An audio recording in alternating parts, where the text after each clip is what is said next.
স্বামী বিদেশে থাকেন, সন্তান ও শাশুড়িকে নিয়ে একাকী জীবন পার করছিলেন এক নারী।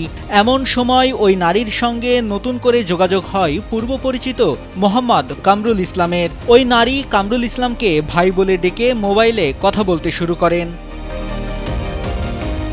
ওই নারীর সঙ্গে ফোনে কথা বলার কথা জানতে পারেন কামরুলের স্ত্রী ও মা। তারাও জানেন যে ওই নারীর স্বামী বিদেশে থাকায় কামরুলকে ভাই ডেকে তার সঙ্গে কথা বলেন। তবে হঠাৎ ওই নারী কামরুলের বাড়িতে এসে জানান তাকে বিয়ে করতে হবে, কামরুলের সঙ্গে চলছে তার প্রেম। এতে হতবাক হয়ে যান কামরুলের স্ত্রী ও মা। Japan Bangladesh joint venture company JBS holdings limited. দেখেনি আমার স্বামী বিদেশ গেছে, আমার হচ্ছে কি সময় কাটানি লাগে, তাই ভাই হিসেবে আমি একটু কথা বলি। কামরুলের মা ও স্ত্রী ওই নারীকে অনেক বোঝান, এতে ওই নারী ও কামরুলের স্ত্রীর জীবন নষ্ট হয়ে যাবে। এ সময় তাকে শাসনও করেন। এক পর্যায়ে রাতে ওই নারীকে বাড়ি ফেরত দিয়ে আসতে যান কামরুল। তবে পথিমধ্যে বেশ কয়েকজন লোক তাদের আটক করে। পরে সব শুনে তারা কামরুল ও ওই নারীকে বিয়ে দিতে চান। তবে বেঁকে বসেন কামরুল। সেখান থেকে সে পালিয়ে যায় আর ওই নারী আবার কামরুলের বাড়িতে এসে বিয়ের দাবিতে অনশনে বসেন। এ ঘটনায় কামরুলের মা অভিযোগ করে জানান, প্রতিবেশীরা ষড়যন্ত্র করে আবার ওই নারীকে বাড়িতে রেখে গেছে।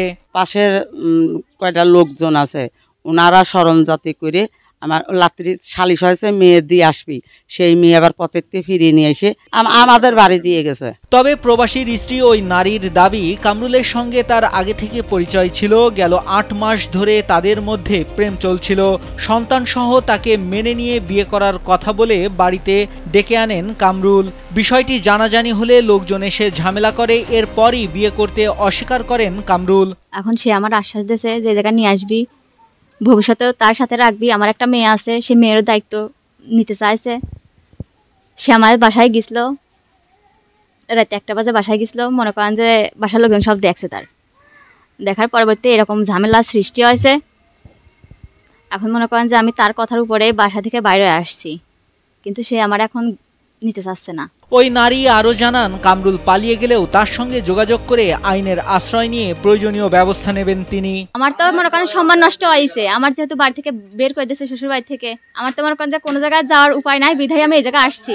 আমার দাবি একটাই, আমার সে গ্রহণ করুক। 23 সেপ্টেম্বর বিকেলে রাজবাড়ীর পাংশা উপজেলার বাবুপাড়া ইউনিয়নের ভট্টাচার্যপাড়া গ্রামে এ ঘটনা ঘটে। কামরুল ইসলাম পেশায় একজন দিনমজুর। তার বাড়িতে প্রবাসীর স্ত্রী অনশনে বসায় এলাকায় চাঞ্চল্য দেখা দিয়েছে। নাইমুল হাসিব, কালবেলা।